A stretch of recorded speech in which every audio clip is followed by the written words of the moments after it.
கர்த்தருடைய பரிசுத்த நாமம் மகிமைப்படுவதாக. இந்த ஆகஸ்ட் மாதத்தின் இந்த 3வது வாரத்திலே கர்த்தருடைய சமூகத்திலே வந்திருக்கிறோம். கடந்த நாட்களிலெல்லாம் கர்த்தர் நம்மை கன்னிமணி போல பாதுகாத்து நம்முடைய தேவைகளை சந்தித்து அற்புதமாக நடத்தியிருக்கிறார். ஆகவே நம்முடைய தேவனை பாடவும் துதிக்கவும் ஆராதிக்கவும் நாம் கடமைப்பட்டிருக்கிறோம். அவருக்கு செலுத்த வேண்டிய ஆராதனை, அவருக்கு செலுத்த வேண்டிய கனம் துதியை செலுத்தி நாம் அவருடைய நாமத்தை உயர்த்த போகிறோம்.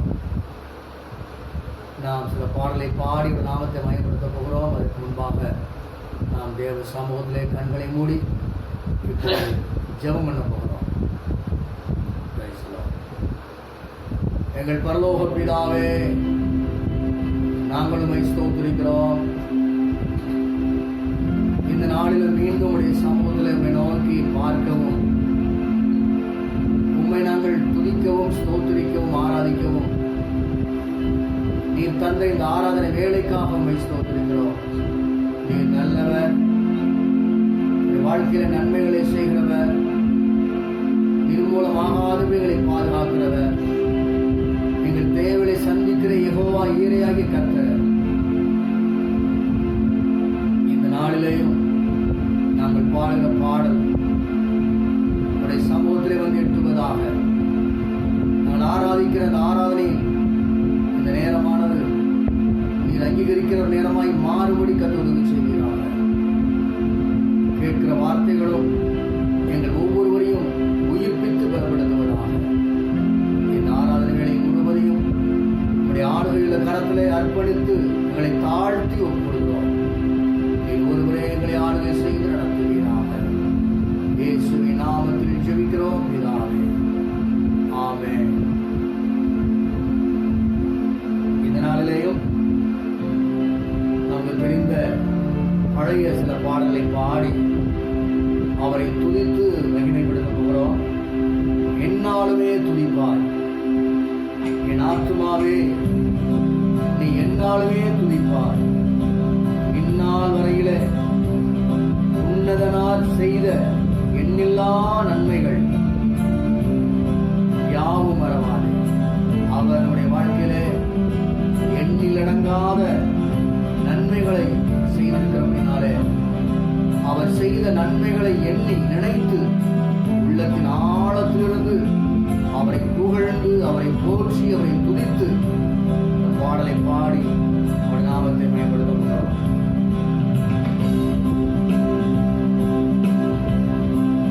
என்னாலுமே துதிப்பார் என் ஆத்துமாவே நீ என்னாலுமே துதிப்பார், என்னாலுமே துதிப்பார். என் ஆத்துமாவே நீ என்னாலுமே துதிப்பார்.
எப்போதும் வாயில் இருக்கும் என்று சங்கீதக்காரன் சொல்லுகிறது போல என்னாலுமே துதிப்பார்.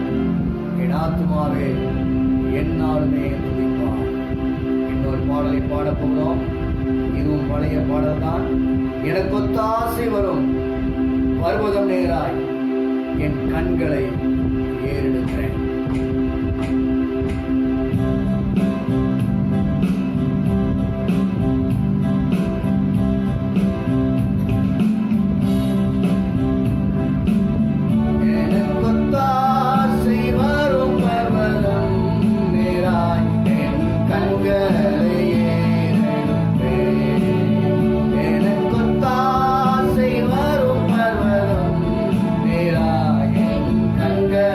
Yeah.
வானத்திற்கு நேராய் ஏறெடுத்து அவரை ஆராதிக்க போகிறோம். சங்கீதக்காரன் சொல்கிறார், வானத்தையும் பூமியை உண்டாக்கின கர்த்தரிடத்திலிருந்து எனக்கு ஒத்தாசை வரும் என்று சொல்லுகிறார்.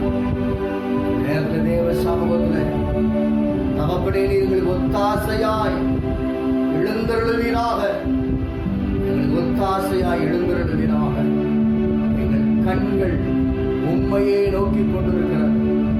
நம்மை பாடல் பாடினது போல எனக்கு ஒத்தாசை வரும் பருவத்துக்கு நேராக என் கண்களை ஏறெடுக்கிறேன்.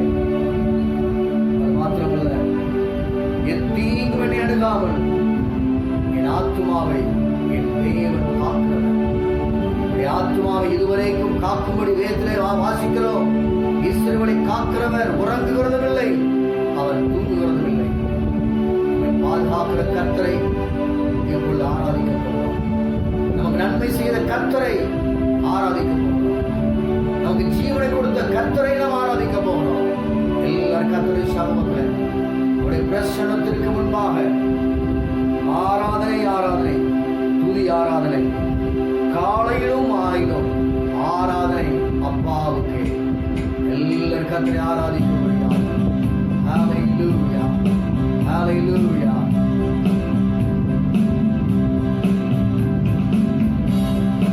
ஆராதனை ஆராதனை துதி ஆராதனை ஆராதனை. எல்லாம் கர்த்தரை ஆராதிக்க முடியாது. ஆராதனை ஆராதனை ஆமென். துதி ஆராதனை ஆராதனை. ஒருவரை கூட ஓ ஆராதனை ஆராதனை துதி ஆராதனை ஆராதனை. ஆலையிலும் ஆலையிலும் ஆராதனை அப்பாவுக்கு. ஆலையிலும் ஆலையிலும் ஆலையிலும் ஆராதனை அப்பாவுக்கு. ஒருவரை கூட ஆராதனை ஆராதனை ஆராதனை ஆமென். துதி ஆராதனை ஆராதனை. பிரசன்னத்தோடு கூட ஓ ஆராதனை ஆராதனை துதி ஆராதனை ஆராதனை. ஆலையிலும்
தகப்பனே, நாங்கள் உமக்கு ஆராதனை செலுத்துகிறோம். ஆராதனையிலே பிரியப்படுகிறவரே, ஆராதனையிலே பிரியப்படுகிறவரே, இந்த ஆராதனை வேளையிலே நாங்கள் உமக்கு ஆராதனை செலுத்துகிறோம். உமக்கு நாங்கள் மகிமையை செலுத்துகிறோம். உமக்கு நாங்கள் துதியை செலுத்துகிறோம். ஆண்டவரே, என்னுடைய நாமத்தை பிரஸ்தாபப்படுத்தும். எந்த ஸ்தானத்தில் நான் வந்து உங்களை ஆசீர்வதிப்பேன் என்று சொன்னவர், இந்த ஆராதனை வேளையில இந்த ஆராதனை இணைந்திருக்கிற ஒவ்வொருவரும் உம்முடைய நாமத்தை பிரஸ்தாபம் பண்ணி கொண்டிருக்கிறார்கள். தகப்பனே, நீர் வந்து உடைய பிள்ளைகளை ஆசீர்வதிப்பீராக. நீர் வந்து உடைய பிள்ளைகளை விடுவிப்பீராக. நீர் வந்து உடைய பிள்ளைகள் கண்ணீரை துடைப்பீராக. கவலைகளை மாற்றுவீராக. சோர்வுகளை நீக்குவீராக. என்ன செய்வதென்று எங்களுக்கு தெரியவில்லை என்று திகைத்து நிற்கிற பிள்ளைகளுக்கு சொல்லுகிறது, பலம் கொண்டு தொடர்பனதாயிரு, நான் உன்னோடு இருக்கிறேன்.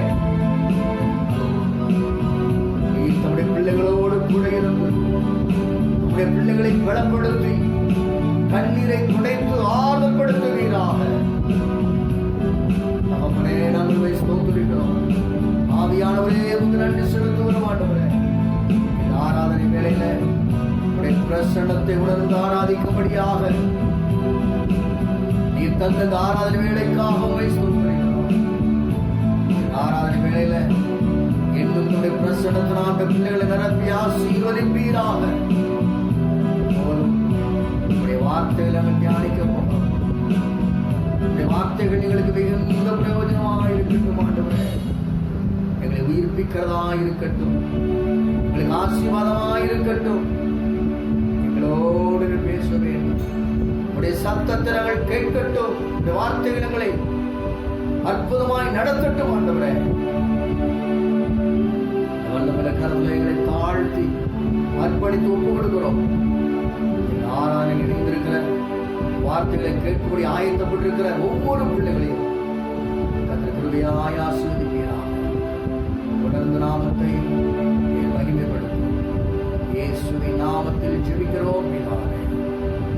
ஆமென். கர்த்தருடைய பரிசுத்த நாமம் மகிமைப்படுவதாக. இந்த நாளிலே மீண்டுமாய் தேவனுடைய பிள்ளைகளாகிய உங்களை சந்திக்கும்படியாய் கர்த்தர் கொடுத்த கிருபைக்காக கர்த்தரை ஸ்தோத்திரிக்கிறேன். இதுவரைக்கும் கர்த்தரை நாம் பாடினோம், அவரை துதித்தோம், அவரை ஆராதித்தோம்.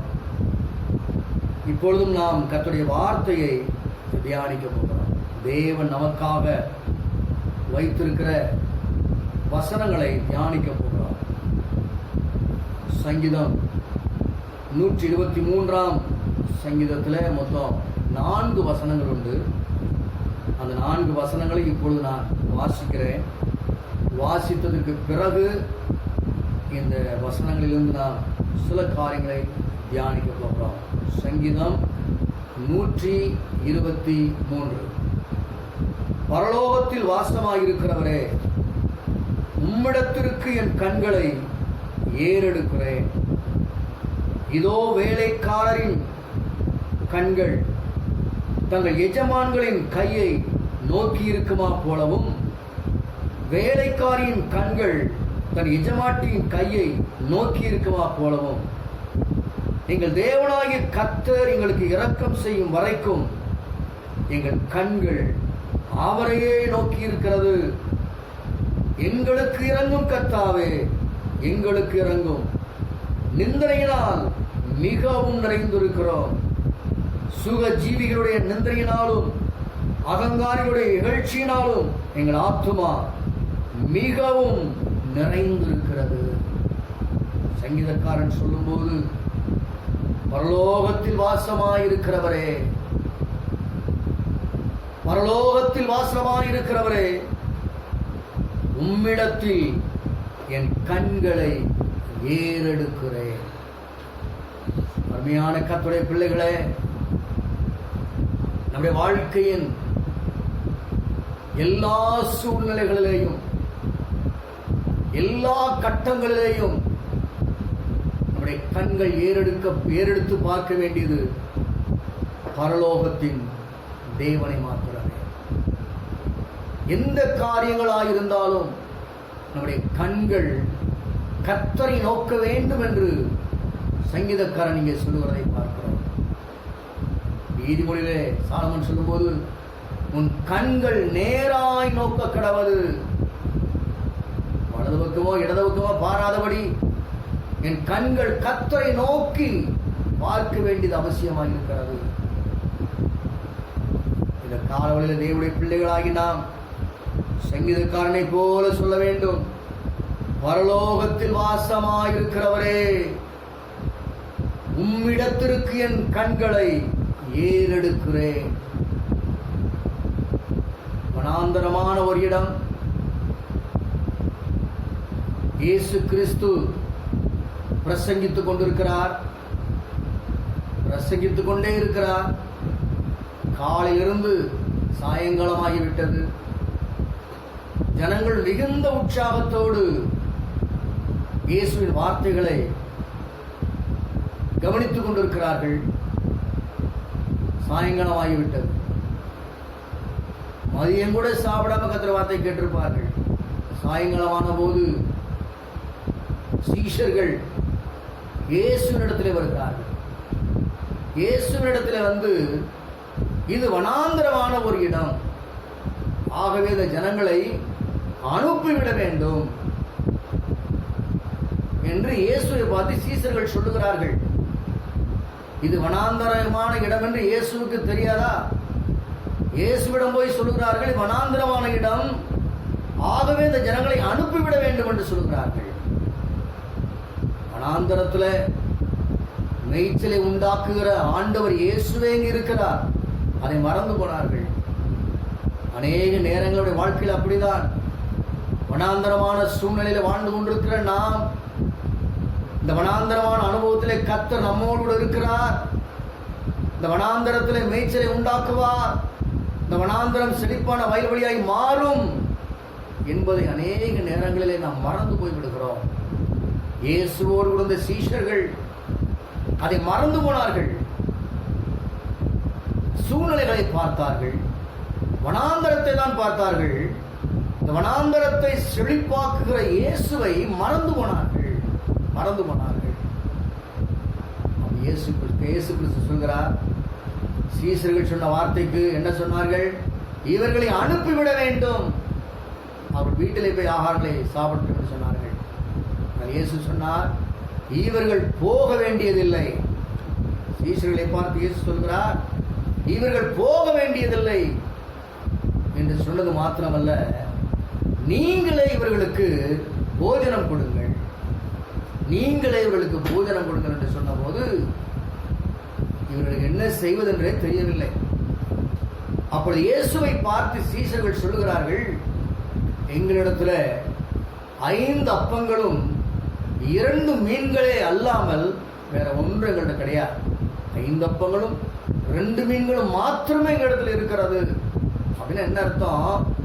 இந்த 5 அப்பம் 2 மீனை கொண்டு கிட்டத்தட்ட 5000 புருஷர்கள் இங்கே அமர்ந்திருக்கிறார்களே, இது எங்க நமக்கு போதுமானதா இருக்கும் என்று சொல்லி ஆண்டவர் இயேசுவினிடத்திலே அவர்கள் சொல்லுகிறார்கள். இயேசு கிறிஸ்து சீஷர்களை பார்க்கிறார், பார்த்து ஒரு காரியத்தை சொல்லுகிறார், உங்களிடத்தில் இருக்கிற அந்த 5 அப்பத்தையும் 2 மீனையும் என்னிடத்திலே கொண்டு வாருங்கள், என்னிடத்திலே கொடுங்கள் என்று சொன்னார். சீஷர்கள் இந்த 5 அப்பத்தையும் 2 மீன்களையும் இயேசுவின் கரத்திலே கொடுத்தார்கள். இயேசுவின் கரத்திலே கொடுத்த உடனே இயேசு அவைகளை எடுத்து, மத்தேயு 14ஆம் அதிகாரம் 19ஆம் வசனம் விதமாய் சொல்கிறது, அப்பத்தை எடுத்து அவர் வானத்தை அண்ணாந்து பார்த்து என்று சொல்லப்பட்டிருக்கிறது. இப்படி சங்கீதத்தில் வாசித்த வசனத்தின்படியே, பரலோகத்தில் வாசமாயிருக்கிறவரே, உம்மிடத்தில் என் கண்களை ஏறெடுக்கிறேன். இயேசு கிறிஸ்து இந்த வனாந்தரமான சூழ்நிலையில செய்த காரியம் என்ன? பிதாவாகிய தேவனை ஆண்டவர் இயேசு கிறிஸ்து சொல்லும் போது, பிதா என்னை அனுப்பின பிதாவின் சித்தத்தை செய்வதே என்னுடைய போஜனமாக இருக்கிறது. எந்த காரியமானாலும் எந்த சூழ்நிலைகளானாலும் என் ஆண்டவர் இயேசு கிறிஸ்து செய்கிற ஒன்றே ஒன்று, பரலோகத்தில் வாசமாயிருக்கிற தேவனிடத்தில் அவருடைய கண்களை ஏறெடுப்பதுதான் வழக்கம். அதே போல இந்த வனாந்தரமான இடத்துல 5 அப்பங்களையும் 2 மீன்களையும் கையில எடுத்து வானத்தை அண்ணாந்து பார்த்து அங்கே சொல்லப்பட்டிருக்கிறது, ஆசீர்வதித்தார். அந்த மீன்களையும் அப்பங்களையும் ஆசீர்வதித்தார். அதுக்கு முன்னால ஏசாயா சொல்லிட்டாரு, எல்லாரையும் பந்தியில் உட்கார வைங்கன்னு சொல்லிட்டார். 5 அப்பங்களும் 2 மீன்களும் பொறுகிக்கொண்டே வந்தது. இயேசுநாதர் வானத்தை அண்ணாந்து பார்த்து ஆசீர்வதியும் என்று சொல்லி ஜெபம் பண்ணினார். ஆண்டவராகிய கர்த்தர் அதை ஆசீர்வதித்து பெருக பண்ணினார். வந்திருந்த அத்தனை பேரும் சாப்பிட்டார்கள். கிட்டத்தட்ட 5000 புருஷர்கள் என்று சொல்லப்பட்டிருக்கிறது. சாப்பிட்டு திருப்தி அடைந்தார்கள். அது மட்டுமல்ல, 12 கூடைகள் மீதியானவர்களையும் எடுத்தார்கள் என்று அங்கே சொல்லப்பட்டிருக்கிறது. கர்த்தருடைய பிள்ளைகளே, நம்முடைய கண்கள் பரலோகத்தில் வாசமாயிருக்கிற கர்த்தருக்கு நேராய கண்கள் ஏறெடுக்கும் போது குறைவாயிருந்தாலும் அவைகளை ஆசீர்வதித்து பெருகப்படுகிற வல்லமை கர்த்தரிடத்திலே உண்டு. ஆண்டவர் இயேசு விதமாய் பிதாவுக்கு முன்பாக தன் கண்களை பரலோகத்துக்கு நேராக ஏறெடுத்தாரோ, அதே போல கர்த்தருடைய பிள்ளைகளாகிய நாமும் எல்லா சூழ்நிலைகளிலேயும் நம்முடைய கண்களை அவருக்கு நேராக ஏறெடுக்க வேண்டும். என்றால் ஜெபிக்க வேண்டும், அவரை நோக்கி விண்ணப்பம் பண்ண வேண்டும், அவரை நோக்கி கூப்பிட வேண்டும் என்பது அர்த்தம். உன்னத பாட்டின் புஸ்தகத்தில் மணவாளன் மணவாளியை பார்த்து சொல்லும் போது 2ஆம் அதிகாரம் 14ஆம் வசனத்தில், என் புறாவே உன் முக ரூபத்தை எனக்கு காண்பி. என்ன அர்த்தம்? உன் கண்கள் எனக்கு நேராக ஏறெடுப்பதாக, உன் முக ரூபத்தை எனக்கு காண்பி. உன் முக ரூபம் அழகுள்ளதமாக இருக்கிறது என்று சொல்கிறார். நம்முடைய முக ரூபம் அழகுள்ளதாய் மாற வேண்டுமானால் மணவாட்டியாகிய சபை பரலோகத்தின் தேவனை நோக்கி கண்களை ஏறெடுக்க வேண்டியது அவசியமாக இருக்கிறது.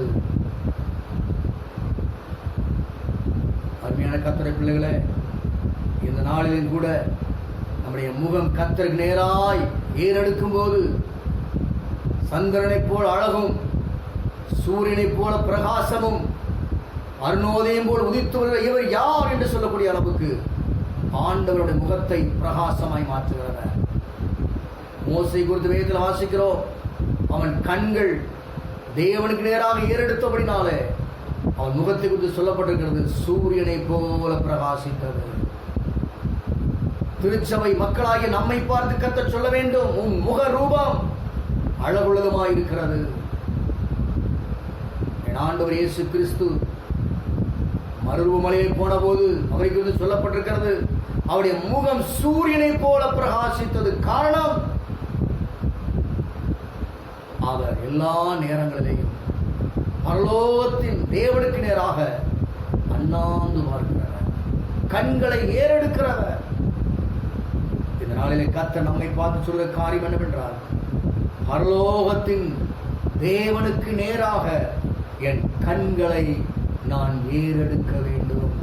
சங்கீதக்காரன் 121ஆம் சங்கீதத்தின் 1வது வசனத்தை நாம் இப்பொழுது வாசிப்போமானால் அங்கே இவ்விதமாய் சொல்லுகிறார், எனக்கு ஒத்தாசை வரும் பர்வதங்களுக்கு நேராக என் கண்களை ஏறெடுக்கிறேன். நாம் ஏன் கண்களை ஏறெடுக்க வேண்டும்? சங்கீதக்காரன் எதற்காக பரலோகத்தின் தேவன் கண்களை ஏறெடுத்தார் என்று அவர் சொல்கிறார். எனக்கு ஒத்தாசை வரும் பர்வதங்களுக்கு நேராக என் கண்களை ஏறெடுக்கிறேன் என்றால், நமக்கு ஒத்தாசை வரும் ஒரே ஒரு இடம் பரலோகம்தான். சங்கீதக்காரருடைய வாழ்க்கையில ஒத்தாசைக்காக அல்லது உதவிக்காக அவன் கண்களை ஏறெடுத்தது வேறு எங்கேயும் அல்ல, கர்த்தரிடத்தில் கண்களை ஏறெடுத்தான். இன்னும் சங்கீதம் 25:15 வாசிக்கும் போது, என் கண்கள் எப்போதும் கர்த்தரை நோக்கிக் கொண்டிருக்கிறது, அவரே என் கால்களை வளைக்கு நீங்களாக்கி விடுவார். சங்கீதக்காரன் சொல்றாரு, என் கண்கள்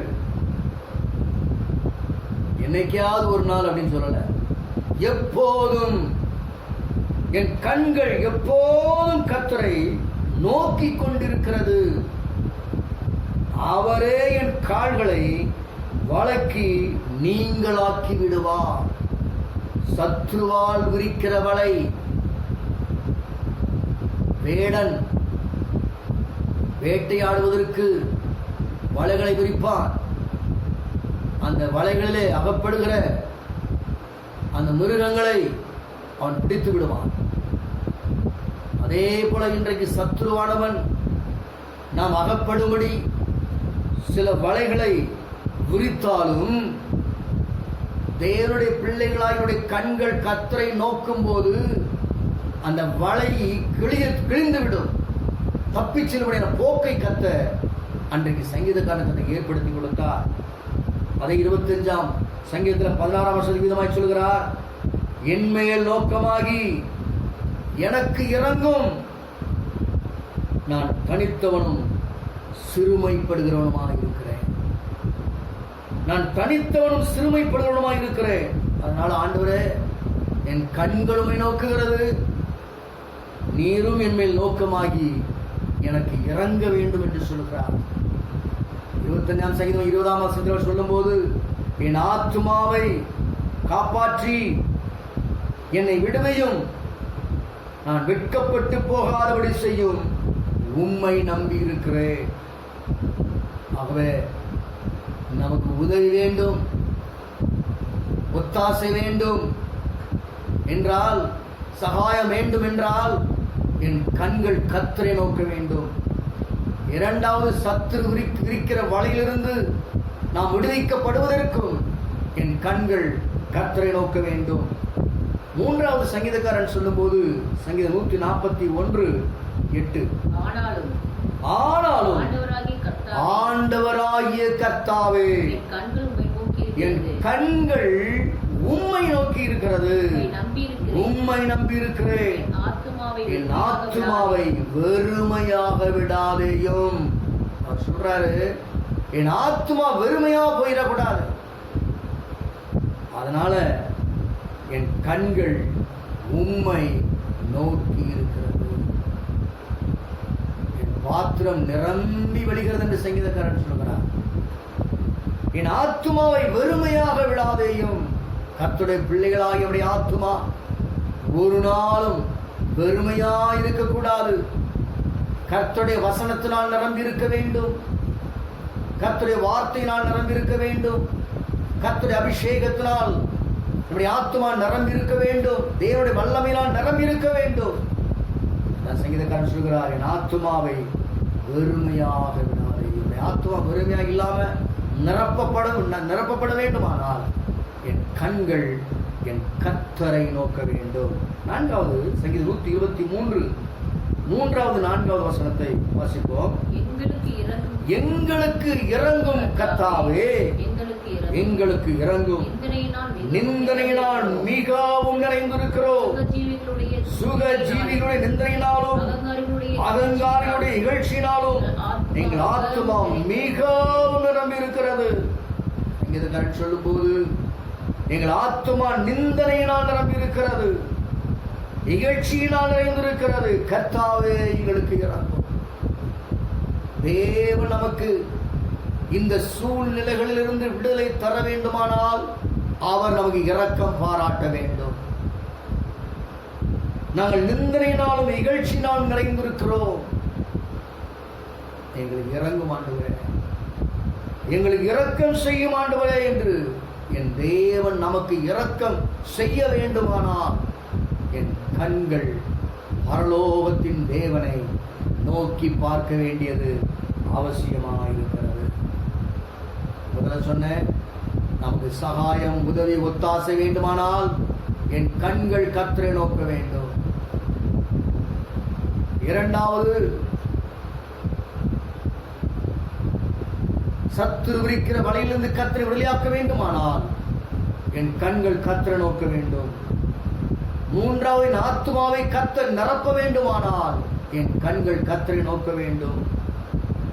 நான்காவது, என் தேவனுடைய சமூகத்தில் இரக்கத்தை பெறுவதற்கு என் கண்கள் அவரை நோக்க வேண்டும். வாசித்தாலே 120 சங்கீதத்தில் எப்படி நம்முடைய கண்களை ஏறெடுக்க வேண்டும் என்று அங்கே சங்கீதக்காரன் சொல்கிறதை 123 2வது வசனம். இதோ வேலைக்காரரின் கண்கள் தங்கள் எஜமான்களின் கையை நோக்கி இருக்குமா போலவும், வேலைக்காரியின் கண்கள் தன் எஜமாட்டியின் கையை நோக்கி இருக்குமா போலவும் எங்கள் தேவனாகிய கர்த்தர் இரக்கம் செய்யும் வரைக்கும் நோக்கி இருக்கிறது. எப்படி நாம் கண்களை அவர் நேராக ஏறெடுக்க வேண்டும் என்று நல்ல ஒரு ஊமையை போல, ஒரு உதாரணத்தை போல கர்த்தர் அருமையாய் அந்த வசனத்தில் சொல்லியிருக்க நாம் பார்க்கிறோம். இதோ வேலைக்காரரின் கண்கள் தங்கள் எஜமான்களின் கையை நோக்கி இருக்கும். எப்பவுமே வேலைக்காரன் வேலைக்காரி கண்கள் எஜமானன் எஜமானுடைய கைகளை நோக்கி இருக்கும். இரக்கம் கிடைக்க வேண்டும் என்று சொல்லி அவர்கள் கண்கள் நோக்கி கொண்டிருக்கும். அப்படி பார்க்கிற பார்வையை பார்க்கிற போது எஜமானன் கண்டிப்பா உதவி செய்வார். நெகேமியா குறித்து வேதத்தில் வாசிக்கிறோம், அவன் முகம் துக்கமா இருந்துச்சு. அவன் முகம் துக்கமா இருக்கிறத பார்த்தான். அது மாத்திரமல்ல, ஆண்டவர் அந்த ராஜாவின் கண்களில் தயவு கிடைக்க பண்ணினார். அப்போ அந்த இரக்கத்தை கத்தர் உண்டாக்குற வரைக்கும் அவன் தேவ சமுத்திரோட கண்கள் அவரை நோக்கி கொண்டிருந்ததுனால ராஜாவின் கண்களில் நெகேமியாவுக்கு தயவு கிடைத்ததுனால எருசலேம் சென்று தேவனுடைய வேலையை அவனால் செய்ய முடிந்தது. இந்த வேலைக்காரன் பானபாத்திரக்காரனா அவன் வேலை செய்து கொண்டிருந்தான். அவனுக்கு இரக்கம் கிடைத்தது. ஆகவே ஒரு வேலைக்காரனோ வேலைக்காரியோ தன் எஜமானுடைய கையை இரக்கத்திற்காக எப்படி பார்ப்பார்களோ அதே போல நம்முடைய கண்களும் நம்முடைய எஜமானனாகிய நம்முடைய கர்த்தராகிய நம்முடைய தகப்பனாகிய நம்முடைய தேவனாகிய கையை நோக்கி கொண்டிருக்க வேண்டும். அப்படி நோக்கி கொண்டிருக்கிற போது அவர் நமக்கு இரக்கம் செய்வார். எதுவரைக்கும் நம்முடைய கண்களை ஏறெடுக்க வேண்டும் என்று அது சொல்லப்பட்டிருக்கிறது. எங்கள் தேவனாகிய கர்த்தர் எங்களுக்கு இரக்கம் செய்யும் வரைக்கும் எங்கள் கண்கள் அவரை நோக்கி இருக்கிறது. அநேக நேரங்கள்ல அவரை நோக்கி நோக்கி பார்ப்போம், பதில் கிடைக்கலன்னு வலது பக்கம் இடது பக்கம் திரும்ப ஆரம்பிச்சிருவோம். ஆனால் இந்த வேதம் என்ன சொல்கிறது? எங்கள் தேவனாகிய கர்த்தர் எங்களுக்கு இரக்கம் செய்யும் வரைக்கும் எங்கள் கண்கள் அவரை நோக்கி இருக்கிறது. அவர் இரக்கம் செய்கிற வரைக்கும் அவரை விடமாட்டோம். யாக்கோபு குறித்து வேதத்தில் வாசிக்கிறோம், ராம் முழுவதும் தேவனோடு போராடுகிறான். இரக்கத்திற்காய் கெஞ்சி நிற்கிறான். நீரனை ஆசீர்வதித்தாலுடைய நான் உம்மை போக விடுவதில்லை. கர்த்தர் இறங்கினாரா இல்லையா? யாக்கோபுக்கு கர்த்தர் இரக்கம் செய்தார். அவன் இதுவரைக்கும் அவர் நோக்கி கொண்டிருந்தான், இதுவரைக்கும் ஜெபித்துக் கொண்டிருந்தான். என் தேவன் எனக்கு இரக்கம் செய்கிற வரைக்கும். அப்படினால் இது என்ன அர்த்தம் அப்படின்னா, சோர்ந்து போகாமல் நாம் அவரை நோக்கி பார்க்க வேண்டும், சோர்ந்து போகாமல் ஜெபிக்க வேண்டும். பதில் கிடைக்கவில்லை என்று விட்டுவிடக் கூடாது. போராடி தேவ சமூகத்தில் யாக்கோபு ஜெயித்தது போல கர்த்தருடைய பிள்ளைகளாகி நீங்கள் நானும் அவரை நோக்கி பார்ப்போமானால் எதுவரைக்கும் நோக்கி பார்க்க வேண்டும்? இங்கு இரக்கம் செய்யும் வரைக்கும், என் ஆண்டவர்களுக்கு இரக்கம் செய்கிற வரைக்கும் அவரை நாங்கள் விடமாட்டோம். எங்கள் கண்கள் அவரை நோக்கி இருக்கிறது. அப்படிப்பட்ட அனுபவத்தில் நாம் கடந்து வர வேண்டியது அவசியமாக இருக்கிறது. ஒரே ஒரு உதாரணத்தை மாத்திரம் வேதத்திலிருந்து உங்களுக்காக காண்பித்து நான் செய்தியை முடிக்க விரும்புகிறேன். ஒரு உதாரணத்தை வாசிக்கும்படியாய் 2 நாளாகமத்தின் புஸ்தகம் 20ஆம் அதிகாரம் 12வது வசனம். எங்கள் தேவனே அவர்களை நீர் நியாயம் தீர்க்க மாட்டீரோ, எங்களுக்கு விரோதமாக வந்த இந்த ஏராளமான கூட்டத்திற்கு முன்பாக நிற்க எங்களுக்கு பலனில்லை. நாங்கள் செய்ய வேண்டியது இன்னதென்று எங்களுக்கு தெரியவில்லை. ஆகையால் எங்கள் கண்கள் உம்மையே நோக்கி கொண்டிருக்கிறது என்றார். யூதாவின் ராஜாவாகிய யோசபாத், இவன் யாருன்னா ராஜாவாகிய ஆசாவின் மகன் யோசபாத். இந்த யோசபாத் எப்படி தேவ சமூகத்தில் ஜெபிக்கிறார் பாருங்கள். ரொம்ப அருமையாய் அவர் ஜெபிக்கிறார். என் தேவனே, அவர்களை நீர் நியாயம் தீர்க்க மாட்டீரோ, சத்துருக்களை நீர் நியாயம் தீர்க்க மாட்டீரோ, எங்களுக்கு விரோதமாய் வந்த அந்த ஏராளமான கூட்டத்துக்கு முன்பாக நிற்க எங்களுக்கு பலன் இல்லை. முதல்ல சொல்லிட்டாரு, எங்களால் முடியாது, எங்களுக்கு ஒரு பலனும் இல்லை, நீர் பலன் தரலனா எங்களுக்கு பலனே இல்லை என்று தேவ சமூகத்தில் அவன் சரணடைஞ்சான். ரெண்டாவது அவன் சொல்றான், நாங்கள் இந்த ஏராளமான கூட்டத்துக்கு முன்பாக நிற்க பலன் இல்லை. ரெண்டாவது சொல்றாரு, நாங்கள் செய்ய வேண்டியது இன்னதென்று எங்களுக்கு தெரியவில்லை. சூழ்நிலை பார்க்கிற போது இந்த ராஜாவுக்கு விரோதமாக அம்மோன் புத்திரரும் மோவாபியர்களும் பயங்கரமாக யுத்தத்தில் நின்று கொண்டிருக்கிறார்கள். இந்த சூழ்நிலையை பார்க்கிற போது இந்த யோசபாத் சொல்கிறான், நாங்கள் செய்ய வேண்டியது இன்னதென்று எங்களுக்கு தெரியவில்லை. சரண்டர் ஆயிட்டான். அதனால அவன் சொல்றான், ஆகையால் எங்கள் கண்கள் உண்மையே நோக்கி கொண்டிருக்கிறது. இவர் சத்துருக்கள் நிற்கிறார்கள். யூதாவின் ராஜாவாகிய யோசபாத்துக்கு விரோதமாக மோவா புத்திரரும் அம்மோன் புத்திரரும் யுத்தம் பண்ண வந்தார்கள் என்று யோசபாத் கேள்விப்பட்ட போது, கேள்விப்படுறாப்போ நல்ல கவனிக்கிறோம், சத்துருக்கள் ஏராளமாய் சூழ்ந்திருக்கிறார்கள். இந்த யோசபாத்தோட யுத்தம் பண்ண முடியும் நின்று கொண்டிருக்கிறார்கள். 20ஆம் அதிகாரம் 3-4 வசனத்துல, அப்பொழுது யோசபாத் பயந்து போயிட்டான். பயந்து கர்த்தரை தேடுகிறதற்கு ஒருமுகப்பட்டு யூதாவெங்கும் உபவாசம் கூறினான். 4ஆம் வசனத்திலே, அப்படியே யூதா ஜனங்கள் கர்த்தரிடத்திலே சகாயம் தேட கூடினார்கள். சகாயம் வேணும்னா சங்கீதக்காரன் கொத்தாசிவர் பருவம் நேராத கண்களை ஏறெடுத்தது போல இந்த ஜனங்கள் என்ன செய்தார்கள்? கர்த்தரிடத்திலே சகாயம் தேட கூடினார்கள். யூதாவில் எல்லா பட்டணங்களில் இருந்தவர்கள் கர்த்தரை தேட வந்தார்கள். கர்த்தருடைய சமூகத்திலே அவர்கள் தேடினார்கள், கூடினார்கள், உபவாசம் பண்ணினார்கள், கர்த்தரை நோக்கி பார்த்தார்கள். யோசபாத்தின் கண்கள் கர்த்தரை நோக்கின போது கர்த்தரனை பார்த்து என்ன சொன்னார்? 20ஆம் அதிகாரம் 15ஆம் வசனத்தில் வாசிக்கிறோம், சகல யூதா கோத்திரத்தாரே, எருசலேம் குடிகளே, ராஜாவாகிய யோசபாத்தே, இந்த செய்தியை கேட்டுக்கொண்டிருக்கிற என் ஜனங்களே, உங்களை பார்த்து கர்த்தர் சொல்கிறார், கேளுங்கள். நீங்கள் அந்த ஏராளமான கூட்டத்திற்கு பயப்படாமலும் கலங்காமலும் இருங்கள் என்று கர்த்தர் உங்களுக்கு சொல்லுகிறார். ஏராளமான பிரச்சனையை கண்டு அல்லது சில சோர்வான சூழ்நிலை கண்டு ஆண்டவர் நீங்க உங்களை பார்த்து சொல்றாரு, இந்த வார்த்தைகளை கேட்டுக்கொண்டிருக்கிற உங்களை பார்த்து சொல்கிறார், அன்றைய யோசபாத்தின் ஜனங்களுக்கு மட்டுமல்ல, இன்றைக்கு கர்த்தர் இந்த வசனத்தின் மூலமாக உங்களை பார்த்து சொல்கிறார். இந்த வசனத்தை கேட்டுக்கொண்டிருக்கிற என் அருமையான ஜனங்களே, கேளுங்கள். நீங்கள் அந்த ஏராளமான கூட்டத்திற்கு பயப்படாமலும் கலங்காமலும் இருங்கள் என்று கர்த்தர் உங்களுக்கு சொல்கிறார். இந்த யுத்தம் உங்களுடையதல்ல, தேவனுடையது. யாத்ராமம் 14:14 வாசிக்கிறோம், கர்த்தர் உங்களுக்காக யுத்தம் பண்ணுவார், நீங்கள் சும்மா இருப்பீர்கள் என்று சொல்லப்பட்டிருக்கிறது. அருமையான தேவனுடைய பிள்ளைகளை, பின் பகுதியிலே வாசிக்கிற போது 20ஆம் அதிகாரம் 17ஆம் வசனத்தில், கர்த்தர் உங்களோடு இருக்கிறார், கர்த்தர் உங்களுக்கு செய்யும் ரட்சிப்பை பாருங்கள், பயப்படாமலும் கலங்காமலும் இருங்கள். மீண்டும் சொல்கிறேன், உங்களை பார்த்து கர்த்தர் சொல்லுகிறார், கர்த்தர் உங்களோடு இருக்கிறார்.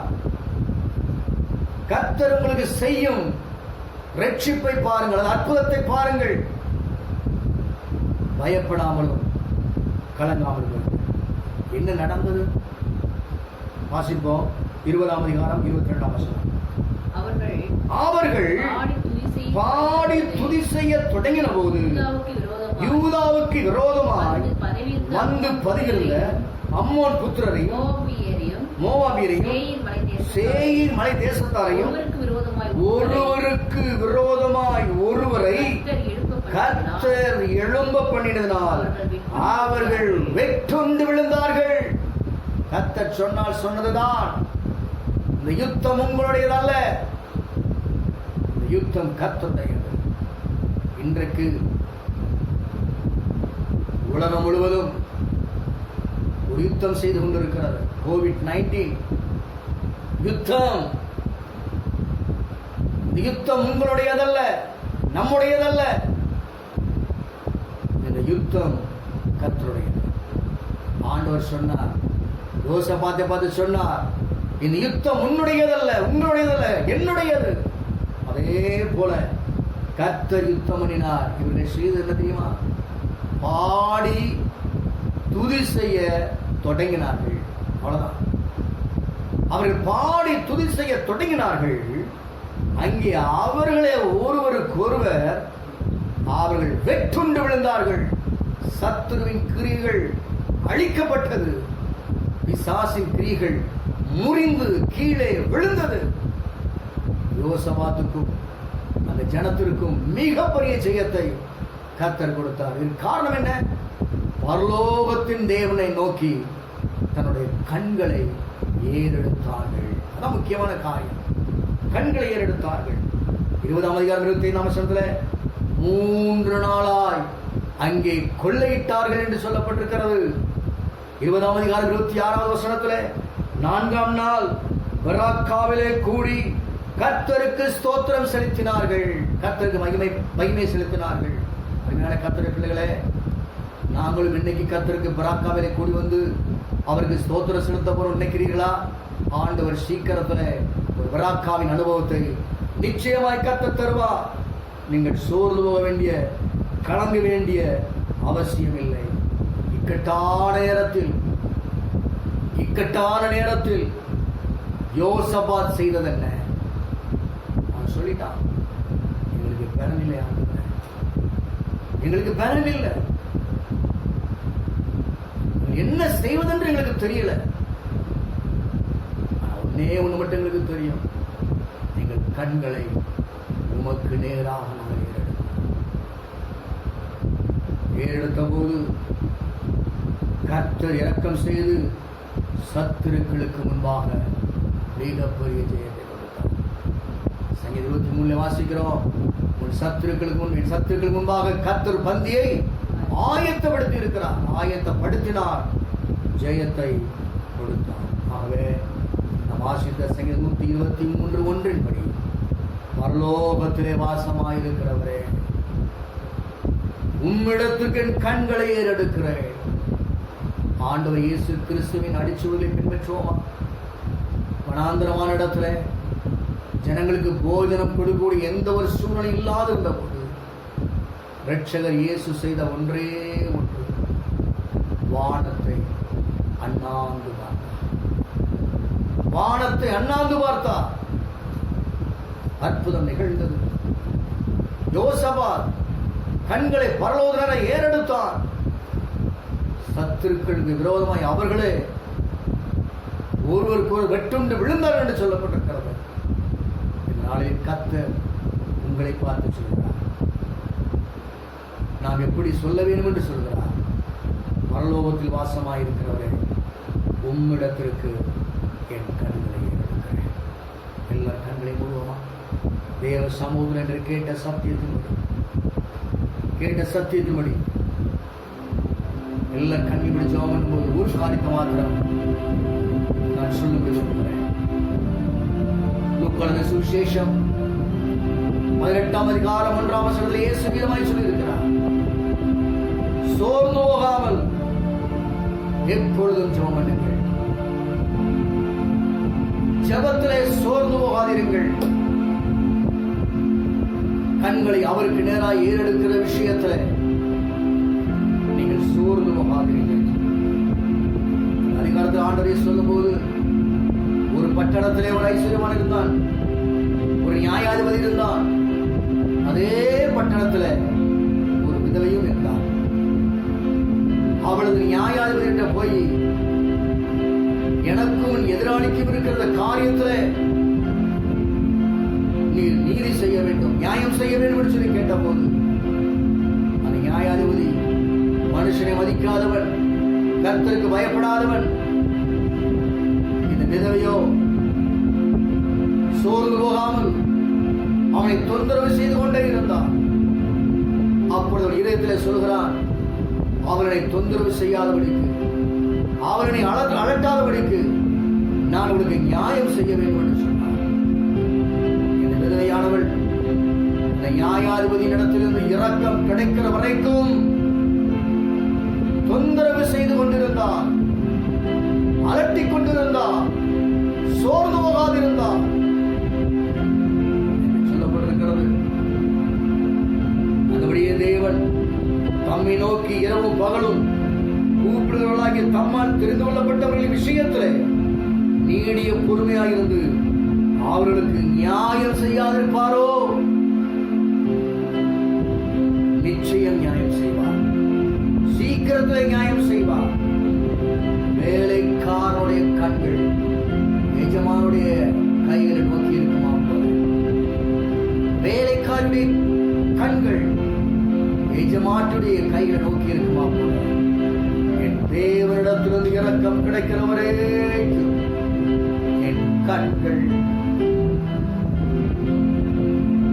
என் எஜமானாகிய என் தகப்பனாகிய என் ராஜாவாகிய தேவனே நோக்கி கொண்டிருக்கும் என்று அர்ப்பணிப்பீர்களா? யோசபாத்துக்கு ஜெயத்தை கொடுத்த ஆண்டவர் உங்களுக்கும் ஜெயத்தை தருவார். ரட்சகராகிய இயேசு கிறிஸ்து வானத்தை அண்ணாந்து பார்த்த போது நடந்த அற்புதம் வாழ்க்கையில் நடக்கும். நாம் கண்களை ஏறெடுப்போம், அவருக்கு நேராக நம்முடைய கண்களை ஏறெடுப்போம். ஆவியானவரே,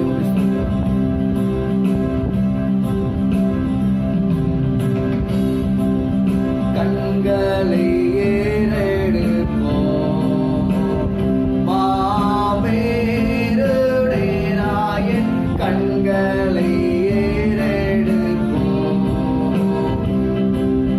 கண்களை ஏறெடுப்பே, மாமேருடேராயன் கண்களை ஏறெடுப்பே,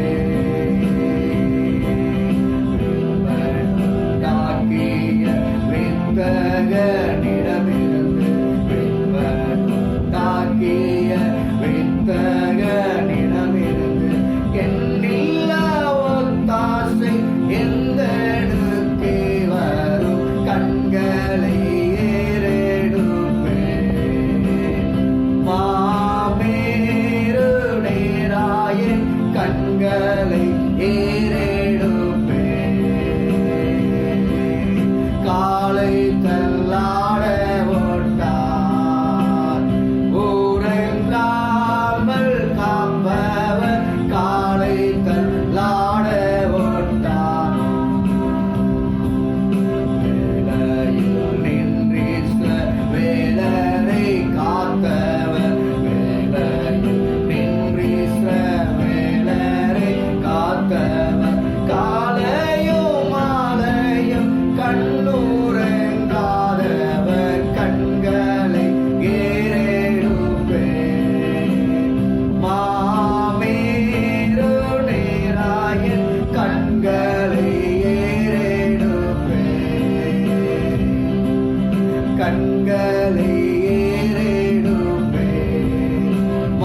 நாங்கள் உம்மை ஸ்தோத்திரிக்கிறோம். உம்மிடத்திலிருந்து எங்களுக்கு இரக்கம் கிடைக்கிற வரைக்கும் நம்முடைய கண்கள் உம்மையே நோக்கி இருக்கட்டும் ஆண்டவரே. ஒருபோதும் நாங்கள் சோர்வுக்கு இடம் விடாதபடிக்கு, உங்களுடைய அசதிக்கு இடம் கொடுக்காதபடிக்கு, நீங்கள் பலவீனத்திற்கு இடம் விடாதபடிக்கு, யோசபாத் சொன்னது போல எங்களுக்கு பலன் இல்லை ஆண்டவரே. சத்துருவோடு போராட எங்களுக்கு பலன் இல்லை. நாங்கள் என்ன செய்வதென்று எங்களுக்கு தெரியவில்லை. நாங்கள் திகைத்து நிற்கிறோம், நாங்கள் கலங்கி நிற்கிறோம். ஆகையால் எங்கள் கண்கள் உம்மையே நோக்கி கொண்டிருக்கிறது. வேறு வழி தெரியவில்லை.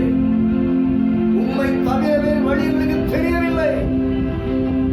காரணம், உம்மை நோக்கி பார்த்தோடைய முகங்கள் பிரகாசமடைந்தது. அவர்கள் வெட்கப்பட்டு போனதில்லை என்று வேதம் சொல்லுகிறதே. பரலோகத்தில் இருக்கிற எங்கள் தேவனை எங்கள் கண்கள் நோக்கி பார்க்கிறது.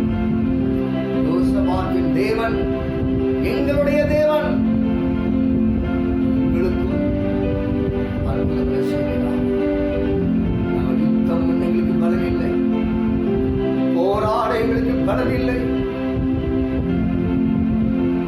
எங்களுக்காக நீ யுத்தம் பண்ணி எங்களுக்கு ஒரு ஜெயத்தை தருகிறார்.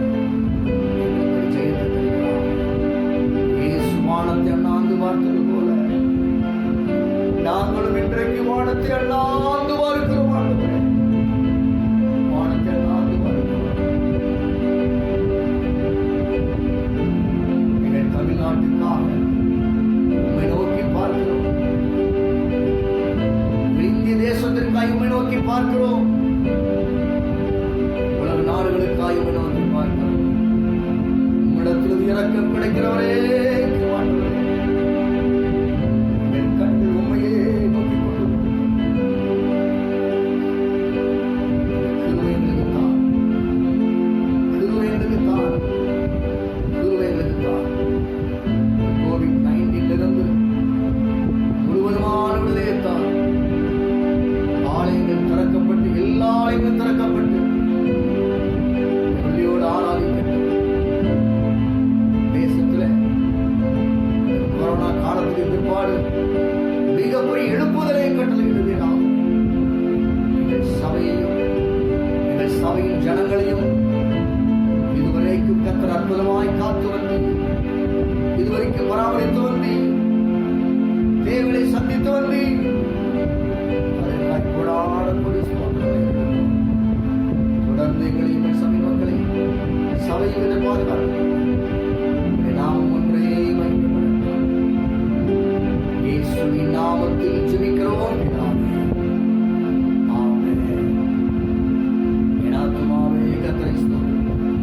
என் முழுவதுமே அவருடைய பரிசுத்த நாமத்தை ஸ்தோத்திரி. என் ஆத்துமாவே கர்த்தரை ஸ்தோத்திரி. அவர் செய்த சகல உபகாரங்களையும் நம்பாதே. ஆமென். நம்முடைய கர்த்தராகிய இயேசு கிறிஸ்துவின் பிதாவாகிய தேவனுடைய அன்பும் பரிசுத்த ஆவியானவருடைய அன்பின் ஐக்கியமும் பாதுகாவலும் சமாதானமும் நம் அனைவரோடு எப்போதும் இருப்பதாக.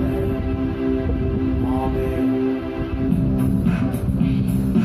ஒரு கனம் மகிமை எல்லாம் இயேசு ராஜாவுக்கு.